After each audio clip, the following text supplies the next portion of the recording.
It's the break of dawn, and Sam Wilson here is enjoying his jog, which is all ruined by America's beloved booty, Steve Rogers, constantly outrunning him. They have a friendly banter after the jog and introduce themselves to each other. Steve says he's been catching up to modern times with the internet. Watch the first movie. Steve bids his farewell. Oh, that's how it is? Oh, that's how it is. Okay. As he gets picked up by lovely Natasha Romanoff in a gorgeous-looking C7. Natasha's here to pick up the fossil known as Steve, and they get transported to the Indian Ocean hours later by Quinjet. They're tasked to stop some pirates stealing a weapon from America's leading security firm, S.H.I.E.L.D. He makes some small talk with Natasha before jumping off the jet without a parachute. Is he wearing a parachute? No. And he successfully infiltrated the boat. Knocks out a couple dozen guards as he scales the entire thing. Man, Steve's good at his job. His attacks are quite buttery smooth, up until he gets some help. The prisoners are held in the kitchen, and they have no idea the ship is being taken over. Je veux qu'on s'arrache dès que la rançon arrive. Natasha neutralizes some more bad guys until they finally secure the outside of the kitchen. The team gets in position, but Natasha has her hands full. She secures the engine room and gives the green light. It's breaching time. The control room loses contacts with their mercs, then Cap throws his mighty shield at him. One of the goons gets away, so he pursues on foot, and they get jiggy with their fists. The crybaby goon calls his shield out, so Cap beats him up the old-fashioned way. Cap then encounters Natasha backing up S.H.I.E.L.D.'s hard drives, and Steve doesn't like the way she's prioritizing this over the hostages. One of the goons sneakily throws a grenade on him, but the two manage to dodge it. The mission's over and we're taken to the Triskelion, which is S.H.I.E.L.D.'s headquarters. Captain America isn't too happy about how Natasha was given a different mission, so he takes his complaints to Nick Fury, the one-eyed director of S.H.I.E.L.D. He wants to keep some things classified. Then he gets him inside an elevator headed for a classified project. He talks about his grandfather who loved a lot of people, but didn't trust them because he always carried a .22 Magnum with him. Going below ground level, Steve sees a hangar in a factory manufacturing Quinjets and helicarriers. Fury says this is Project Insight, a fleet of flying armada soaring in orbit, never needing to come down thanks to Stark's repulsor engines. After the New York battle, watch the Avengers, Fury basically went haywire with the whole world security thing. Captain America doesn't like the idea of essentially holding the world at gunpoint, so he storms off. This isn't freedom. This is fear.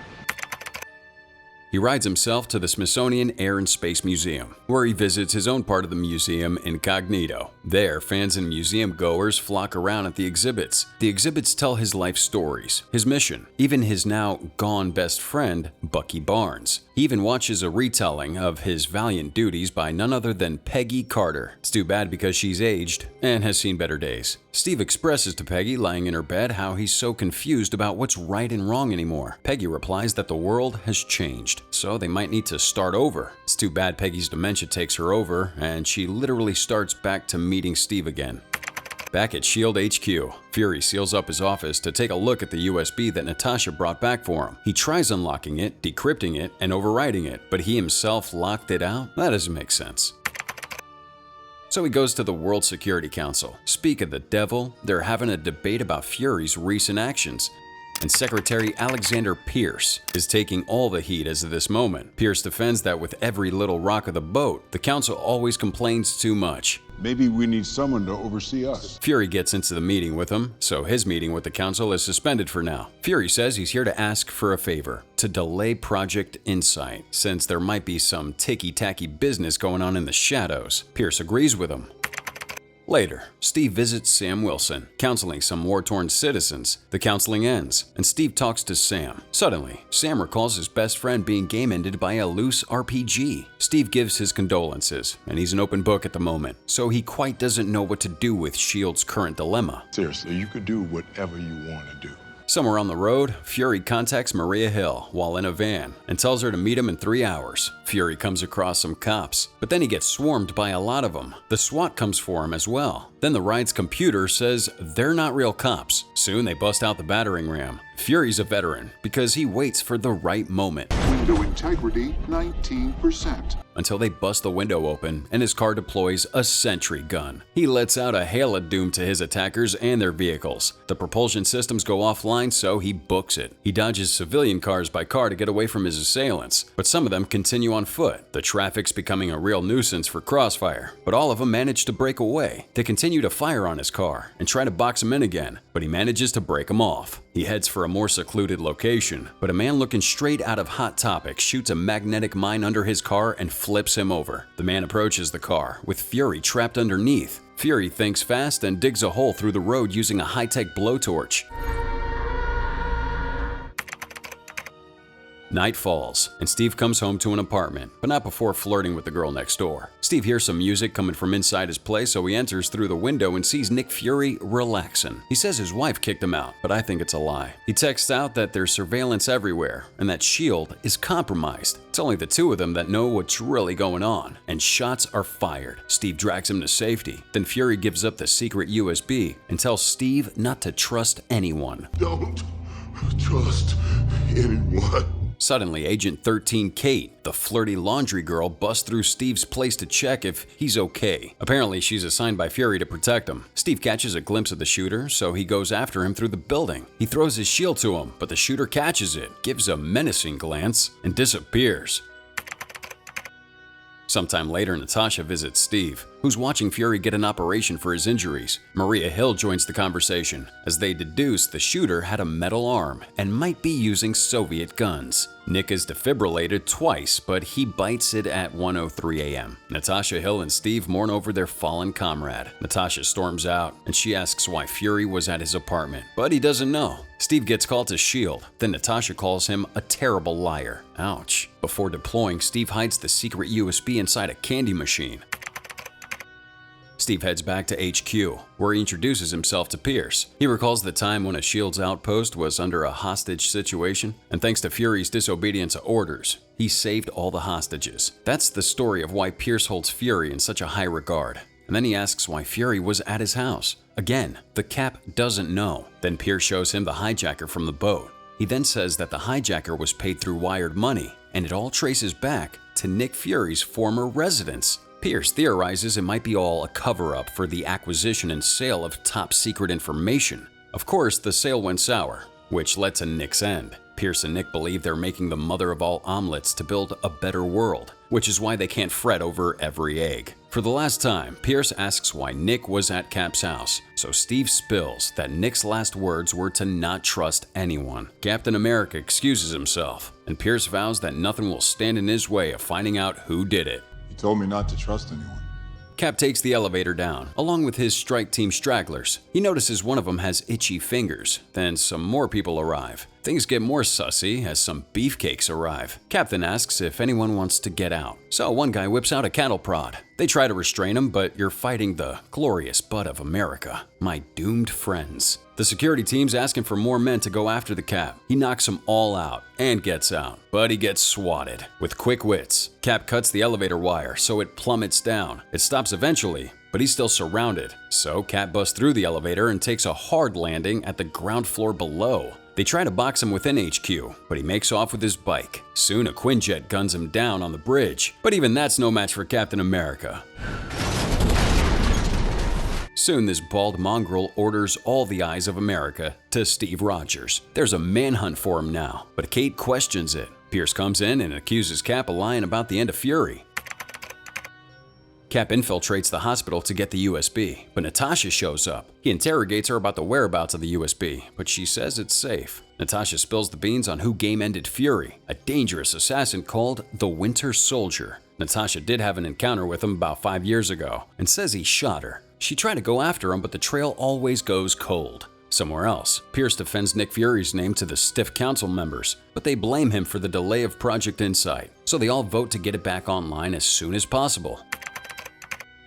Meanwhile, Cap and the Widow go to the local mall in disguises. They arrive at the local Soy Boys Apple shop to decrypt the drive, which they know sends out a homing beacon to warn S.H.I.E.L.D. They've got 5 minutes to decrypt it, but the AI inside is too advanced. Natasha changes her priority to just track where the drive comes from instead of trying to crack it open. Aaron from the Apple store gives his customers a little small talk, but then S.H.I.E.L.D.'s lackeys are closing in. Natasha gets a beat on a location. Then they book it. The agents spread out to corner him, but the ultimate disguise is lip-locking, so Natasha takes the dive. Thanks to their uncomfortable PDA, they're able to escape in a stolen truck. The fake lovers punch it for New Jersey. It's a relaxing drive, so Natasha teases Steve that the kiss might have been his first since 1945, after their whole debacle.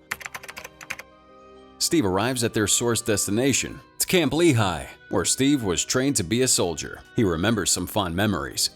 Come on, fall in! Natasha thinks that the trail might have gotten cold, but Steve notices something wrong. A building out of place. He and Natasha breach the old place to find an old SHIELD base. After some scouring, Steve finds a hidden elevator. The two use it to get down to the secret station with ancient technology, apart from the modern disc reader, and Natasha plugs it in. Everything starts to light up. Natasha boots up the system and it identifies the two and even says their birth years. I am not a recording, Fräulein. It claims to be Arnim Zola, a scientist Steve has bagged since he worked for Red Skull. Watch the first Cat movie. Zola says his consciousness and mind got converted into data, ergo, this entire room is his brain. Zola explains that all this time he's been a parasite inside SHIELD to further the agenda of Hydra. He also says behind the shadows, Hydra's pulling every string to drive the world into chaos, forcing them to rely on tight security like Project Insight. Steve got annoyed. So like any League of Legends player, he punches that screen. Zola, of course, still functions and reveals all this time he was stalling to have a ballistic missile fired on their location. The place explodes into a million smithereens, but Steve shielded himself and Natasha with the shield. A squad is sent their way, so Steve carries Natasha to safety. One of them mentions to call in the asset. At Pierce's home, he talks to the Winter Soldier. He orders the metal-armed wonder to have Cap and Widow's head within 10 hours.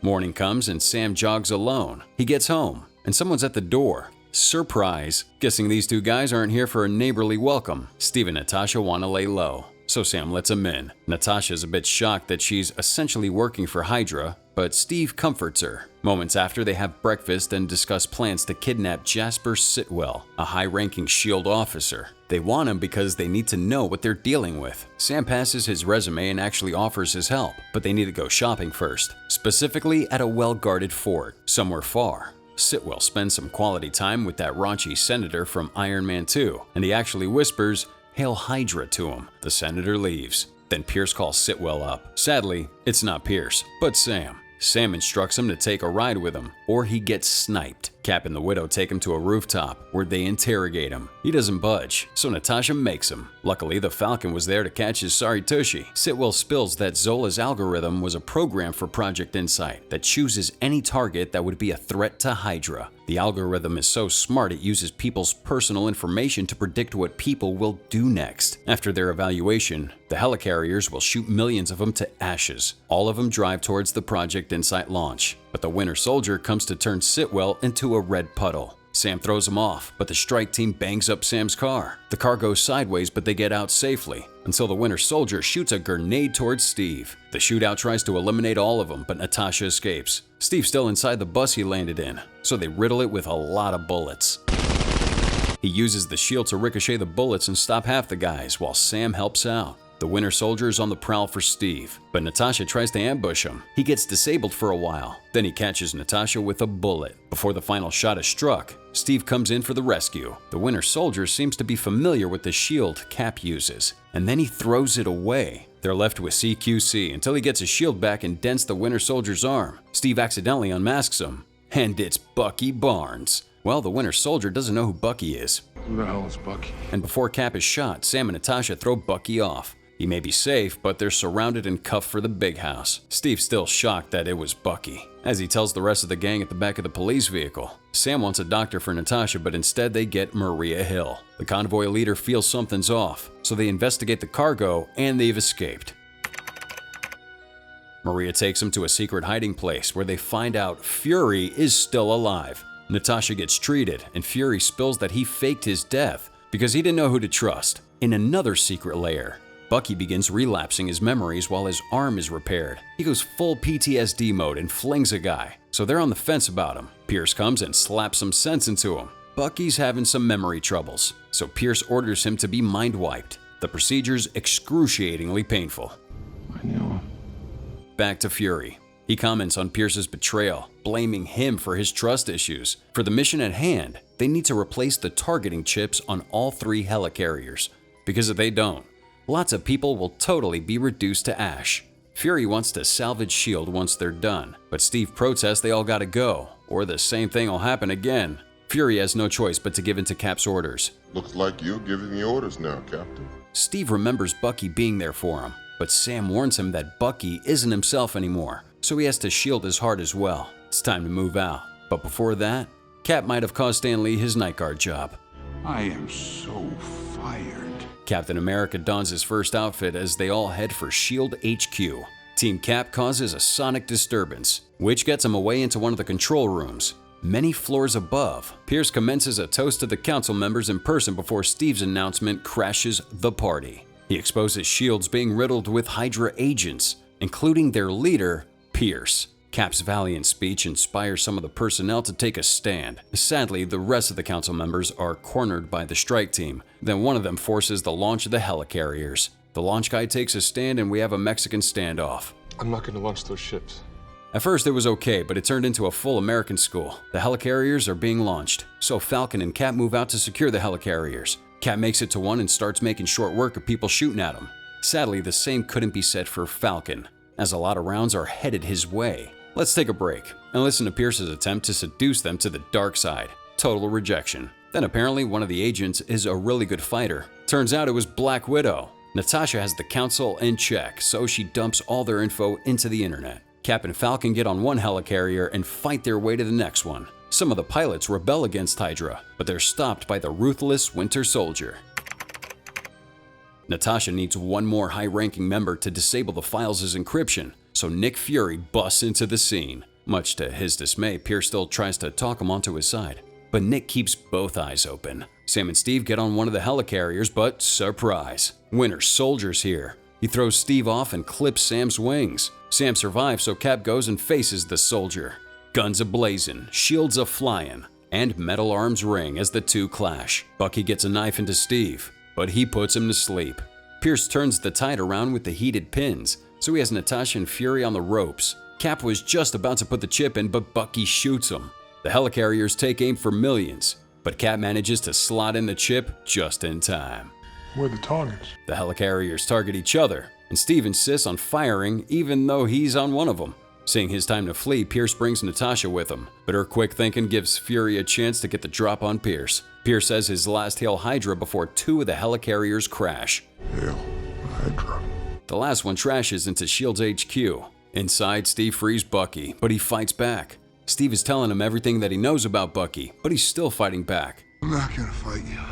Steve surrenders, and before the final blow is struck, Steve is sent to the waters. In the end, Bucky saves him, but he leaves before he could wake up.